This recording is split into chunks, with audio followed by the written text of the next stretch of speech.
Welcome back, everybody, to the Pokemon TPP version playthrough. This is part 9, and we're going to be finishing up here on the SS Anne, finally, as we go ahead and battle all of the jerks that are on this cruise liner. No, I actually don't know what they say about sailors and fighting. I know what they say about sailors and shore leave, though. Also, a small update on the current on-hand Pokemon. For some reason, I didn't notice that Moop leveled up, as well as the fact that I had Moop use rest. So Moop was supposed to be asleep. Didn't quite reflect that in the sidebar there at the end of the previous video, but it's okay, because I made up for it now, and I corrected it. You know, that's what matters. And now Moop leveled up, and, you know, and so now I actually have that updated, you know, real-time updates here on the sidebar. Alright, so I think we're leaving, yeah, quick skip as we just visit the Pokemon Center very quickly, come back, and now we deal with this guy. But yeah, lots and lots of jerks. Oh, this guy's got a Seadra. Another Seadra! You know, I've been seeing those quite a bit here in on the SS Anne. Hopefully we'll be able to move on from those soonish rather than later-ish. But, yeah. Trying to get Acid Reflux, some of that good old EXP, and get him leveling up. Because, you know, that's, like, Moop is, like, right on the cusp of catching up to everybody else in level. He's literally one level behind Acid Reflux. And, as we battle this Vaporeon, you know, I wanted to use Poison Powder on Vaporeon for the percent damage, because Vaporeon has a ton of HP. There's that level up for Acid Reflux. Now there's the edgy one. You're not worth my. I love that pose. It's just he looks like he's trying to be really badass. Unbelievable. Why? Why did the jellyfish Pokemon have to look like that? All right. Your spirit sank me. You know, lots and lots of spirit. That's me. Alright, so that's another room down. We move on to the last one of this lower deck here. That guy's not actually a trainer, but he is holding in his room a free max potion, you know, for just anybody who just happens to walk right into his room, just barges on in. And he's talking about his friend Machoke, who has strength enough to move big rocks. Interesting. You know, there's actually quite a bit of HM talk on this ship, and it's going to come up later on in this video. But yeah, now here we are on the main deck, and now we're gonna battle this guy, who apparently has no friends, just Pokemon. That's pretty sad. This gentleman, well, you know, he's got like a fancy top hat, a nice mustache and everything. He doesn't have any friends? That's just unheard of. Unheard of. Alright, so he's got a Kadabra. Again, not a big fan of psychic types in this generation. Oh, that reminds me. I had actually went and looked up the in-battle bugs for this game, or this generation. Also, oh god, Generation 1 Chansey. That egg-holding sack. How did that make it past, you know, standards and practices? So I looked up some information about, like, the bugs and stuff that are in this generation, because, again, I was really confused as to why, when I did Vine Whip on Tentacruel, it came up as a not very effective hit. That's actually listed here on Bulbapedia. We got Generation 1 in-game, or other in-battle issues, that says, when a Pokemon was hit by a move that did not deal neutral damage, the message that displayed would reflect only the matchup against one of the target's types. I don't know why, but I think that actually happens in this particular battle right here. Yeah, I pull out Acid Reflux, and I use Vine Whip, and it comes up as not very effective. You know, that makes me very, very sad.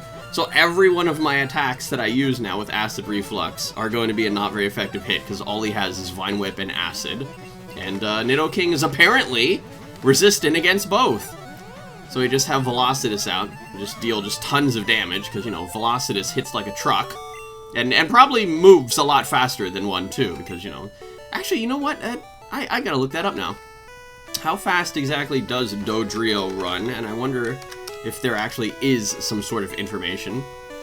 Why does this person think that I'm the waiter? You know, that's very rude. Do they not see, you know, the Pokeballs that are on my belt and stuff? Also, I wanted to check the bed, because I remember, was it Generation 2 and 4 that gave you like your own little room or whatever on the SSN? Yeah, I thought that was in this generation too. I forgot. Anyway, well, it says that with the 3 heads, it has 3 sets of hearts that allows it to efficiently, or with 3 sets of hearts and lungs too, allows it to efficiently oxygenate and pump blood through its body, giving it increased endurance to run vast distances without rest. Okay. Well, that doesn't really tell me how fast it goes, though. Oh, here it goes. It runs close to 40 miles per hour in prairies, which is 60 kilometers an hour, if you don't deal with miles per hour. Ha! Tails. Tauros. Tails, Tauros, everything. Wow, you're great. Yeah, that's me. That's me. I am pretty great. I've been called that many, many times. Thank you very much. We got TMO8. We're going to use that here. And that contains Body Slam. Now, this is actually going to be another TM that I do use. We're going to go ahead and shift on down to Shelly. And we're going to teach Shelly this fancy Body Slam attack. And we're going to get rid of Bite. Because not only are both of them normal type attacks, but I learned, there was a time skip there, actually, that you didn't really notice. I learned that Bite only has a 10% chance of flinching in this generation. And it does less damage than Body Slam, which Body Slam has a 30% chance of paralyzing the target. So it's just like, yeah, you know what, I think Body Slam is just the overall superior pick here. If this was Generation 2, I most certainly would have picked Bite over Body Slam. But, or, well, maybe not for Blastoise also. Oh my god, was that close. And then, yeah, that clutch rest there. Getting Moop all healed up. And then just wakes up, and then, it's completely fine. It's a free heal. Alright. Mouser taking down that humongous Pidgeot, because that's what Mouser does. Mouser takes down things that are many, many times its size. Alright. Although, to be fair, like, Thunder... okay, first of all, Mouser hasn't evolved yet. So, it's still kind of in the weakish stage. And number 2, Thunder Shock is really not a very good attack. Thunderbolt is superior in every single possible way. Still haven't gotten any access to it. But once both of those things happen, I'm confident that Mouser will be outputting tons of electric damage. Alright, so another time skip. You heal up at the Pokemon Center. Yeah, I know that looked kind of weird that I was running in the same direction after the time skip there, but yeah, that's because I was counting the doors. As, there's a lot of doors, and everything looks exactly the same. Okay, leave me alone. Alright, so we're going to take a quick trip down here. Now, there's no actual trainers in here, which is the kitchen. There's just a lot of chefs, and you can choose to talk to them, or you can choose to look in the bottom trash can for a free Great Ball. Again, another one of those things that I remembered off the top of my head as a hidden item. And, yeah, just looking around. There's nothing really to do in this room except to just get that free Great Ball. But anyway... I kind of wanted to read maybe a handful more of people's fancy slogans and shout-outs, for their favorite team leader, the team captains. Of course, captains being Moop and Velocitus and everybody.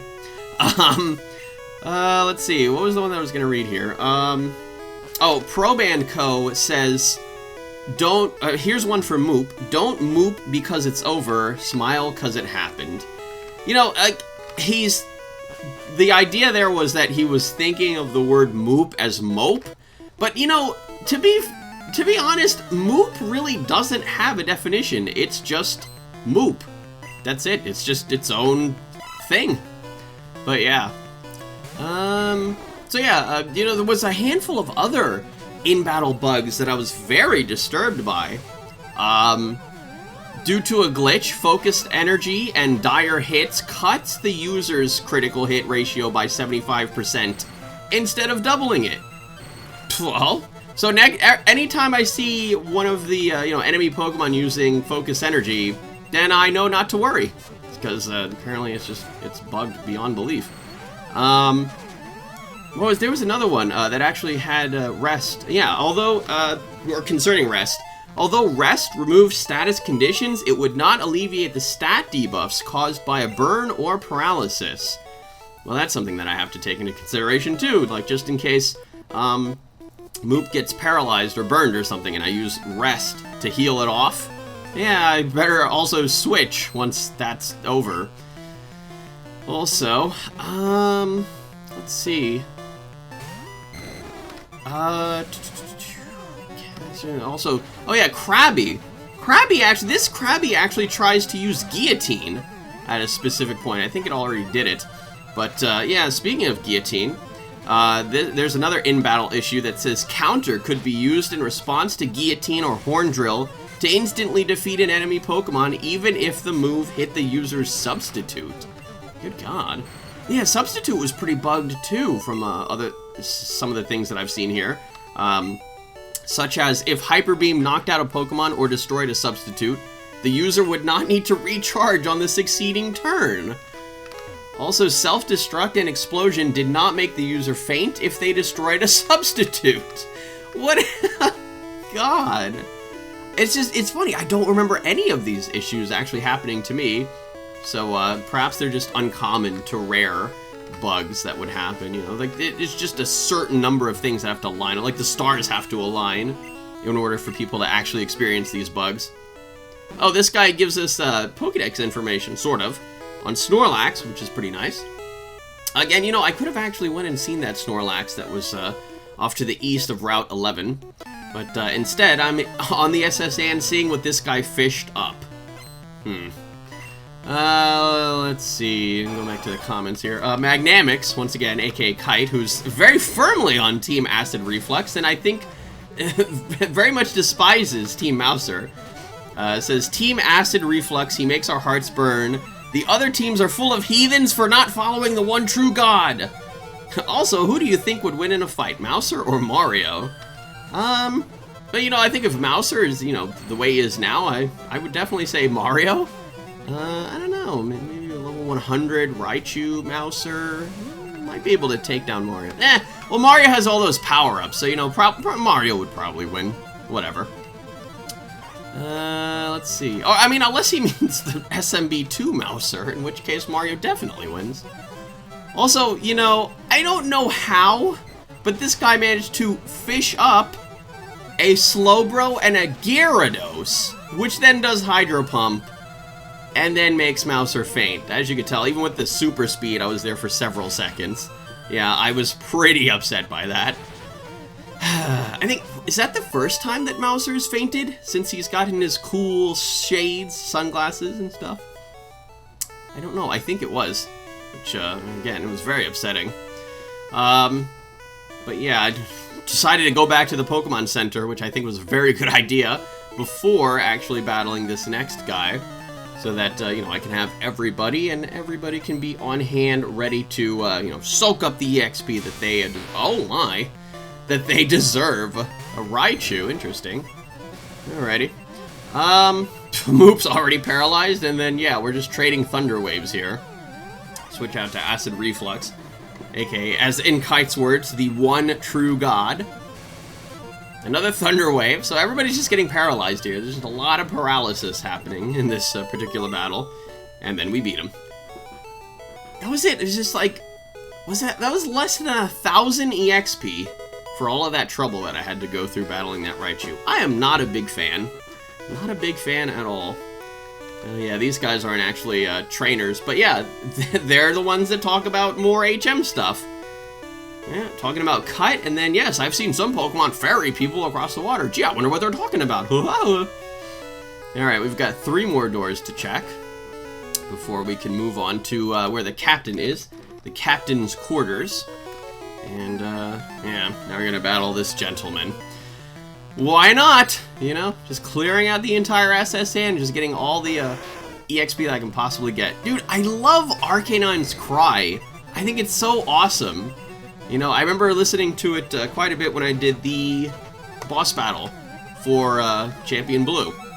You know, because he has an Arcanine. It's just a cool cry. I like it a lot. Let's see. Deborah Davis actually asks, how do you feel about Rhydon's new evolution? Well, I mean, it's not really new, per se. You know, it's been around since Generation 4, so it's been around for quite a while. But I like it. I like that they gave Rhydon another evolution. which is, you know, much better. Rhyperior. It's pretty... I think... Wasn't he was like top of the meta in Generation 4, wasn't he?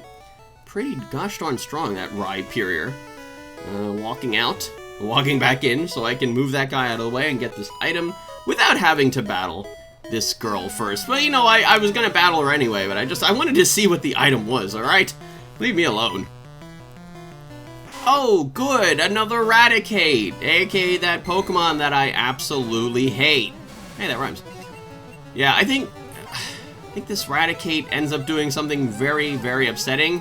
Hey, there's a Focus energy, but then, yeah, then it does Hyper Fang and gets a critical hit anyway, and just well, technically, one-shots Acid Reflux. I hate it when my Pokemon faint. It's like the most irritating thing ever, you know? Because then, like, in any subsequent battles where they're, you know, where they're fainted, or the battle that they have fainted in, now all of a sudden they can't get EXP anymore, which is super, super annoying. Yeah, there's two people here, and I wasn't 100% sure if they were going to battle me. But, yeah, they're talking about the Safari Zone. The Safari Zone is awesome. What's that place? Oh, I've never heard that before. You know, I should totally do the Safari Zone glitch in this playthrough. That would be interesting. I hear many people get seasick. The captain looked really sick and pale. Oh yeah, the captain. Yeah. So we're gonna go and see this sickly pale captain in just a second. But as we go towards the captain's quarters, yeah, this guy. Were you really invited? I think the question is, were you really invited? Different kinds are anywhere. Crawl. Oh, wow. Great. Thanks for the heads up there, Slick. Anyway. So yeah, apparently he's already caught about 40 different kinds. Despite that, he still only has 4 Pokemon. And mini spoiler, aside from Pidgeot, they're all still exactly the same as last time. But anyways.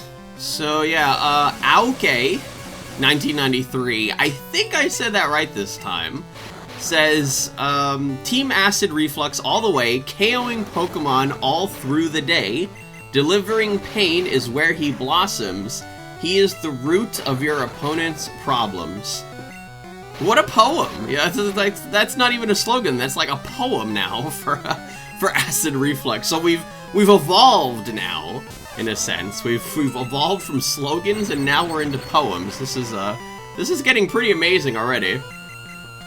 Alright, so once again, we're gonna have Mouser take down a gigantic Pidgeot, because Mouser is very, very capable of doing such a thing. Even though Quick Attack does quite a lot of damage. But hey, you know, paralysis is pretty common and pretty OP.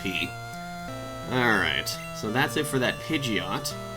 And then we move from one flying type to the next. Or actually, I should say one normal flying type to the next. They have the exact same typing. Pidgeot into Fearow. Alright. Matthew Prentice says, Team Mouser, because those wicked shades could deflect anything back to the opponent. That's interesting. That would be pretty OP, you know? Just puts on the sunglasses and suddenly now he's immune to, like, all special attacks. Oh, speaking of sending things back to the opponent, then Fearow uses Mirror Move, which, you know, wasn't a very good idea, to be honest. But, yeah, Mouser is going to take down yet another massive bird. And there you go. Just like, you know, Pikachu in the very first episode.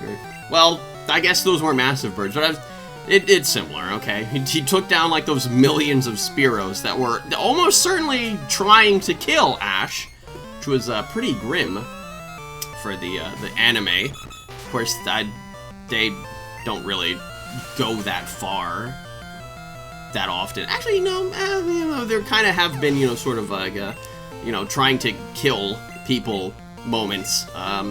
I think one of the ones that I can think of off the top of my head was one that I read kind of recently, which was Hunter J, you know, the one from the 4th gen, the Diamond and Pearl series. And I think at some point she like threw Ash off of her like giant airship or something, and just, you know, was just gonna let him, you know, careen into the ground from however high up it was. So, you know, there was quite a bit of that from her. But yeah, she was a pretty scary individual. Alright, so all of his Pokemon are out of the way. I love how Velocitus just one-shots that Parasect because, you know, the 4 times damage typing and all that stuff. And then, yeah, we just have Acid Reflex to take down this guy's highest level Pokemon, I should say. And, yeah, that's it. Acid Reflex gets to level up. Yay! Oh, God, I just realized that there was a few moments there earlier in the video where, Moop actually out-leveled Acid Reflex, so, well, pretty bad moments here for, Acid Reflex in this particular video. Yeah, done with this guy. Get out of my face. Thank you. And, yeah, as disrespectful as ever. He says he went to go see the captain, but all he saw was a seasick old man. That's not very nice. And, but yeah, he actually is seasick. Well, that just looks strange. What is this? Rub. Alright. But yeah, just rubbing his back. Apparently that immediately just cures seasickness, and now he's fine. Alright, so now he gives us the HM for cut. Finally! We get our first HM. Now that I'm not sick anymore, I guess it's time. Yeah. Yeah, I always love looking at the trash can. Yuck, shouldn't have looked. I love how they just had to add that in. Thank you, Game Freak. Thank you for that. Oh, God. Alright. So, let's see what else we got here. Seve says, Team Moop, the destroyer of teams since 1998. Well, I guess if you want to get super technical, you should say 1996, because that's when the games came out in Japan. And, yeah, that's it. Now that we've gotten the HM cut, that's the only important thing that we needed to do on the SSN. And with that done, the SSN can now leave. And we can never return ever again. Saddening. Very, very saddening. But I like this music. We're going to hear quite a bit of that later on in the playthrough once I get Surf. But yeah, it's nice. I like the surfing music. The ship sets sail. Yeah, they don't let you go back. That makes me very upset. You know, what if I want to just run down the pier and then just jump into the ocean and swim around, You ever think of that, Mr. Sailor Guy? No, you didn't. No, you didn't. Alright, so, yeah, we're gonna make a quick trip to the Pokemon Center, and that's going to be it for this part of the Pokemon TPP version playthrough. Join me in part 10, where we'll be, moving on, and perhaps even facing the Vermilion City Gym Leader. I wonder who that could be! See you all next time!